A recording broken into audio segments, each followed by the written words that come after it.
Thomas Warren Long was there in Jacksonville until the Civil War broke out, when he was an adult. Now he's married, has 2 children, and I can verify that from the census records. Now, the Union soldiers, because the 33rd Infantry, they formed 2 months before Thomas enlisted, right? So they were down in Florida fighting, and Thomas hooked up with them. He was like, I'm trying to be down with these bros, right? So he went with them, escaped from slavery, was like, I'm over this, I'm down with them, went back to the plantation, stole his wife, stole his 2 daughters. They all went up to South Carolina together, and that's when the story picks up to what we know, yeah? So it's, and there's one typo in here. Charles Sumner mentions that he entered the 23rd U.S. Volunteer Regiment, but obviously we know that it was actually the 33rd. So that's just, verification. You can't always trust everything that you read, but he got pretty close. And I've been able to verify a lot of this information to know that those fireside chats were indeed pretty accurate. So, mind blown one more time. And now to wrap it all up, Thomas Warren Long died October 25th, 1917. This is his death certificate. Death certificates for any genealogist are incredibly valuable.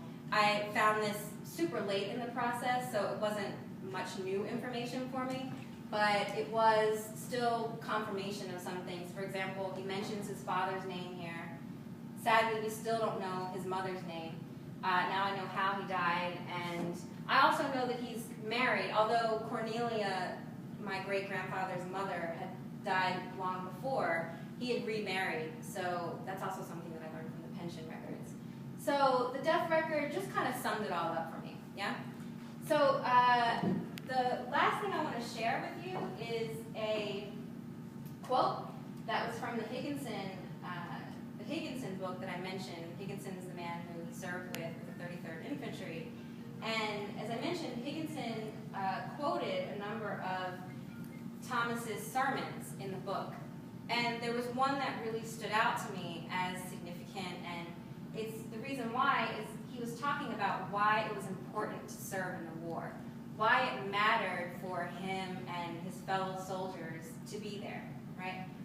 So, I don't know if I can do him justice by, I'm not going to pretend to read in his voice, but you'll bear with me.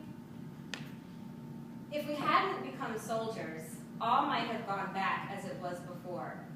Our freedom might have slipped through the 2 houses of Congress, and President Lincoln's 4 years might have passed by and nothing been done for us.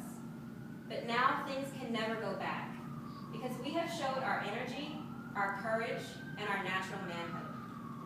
Another thing is, suppose you had kept your freedom without enlisting in this army. Your children might have grown up free and been well cultivated so as to be equal to any business.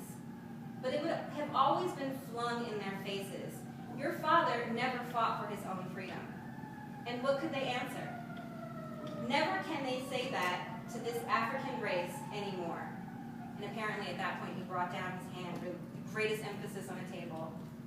Thanks to this regiment, never can they say that anymore. Because we first showed them we could fight by their side. Thank you.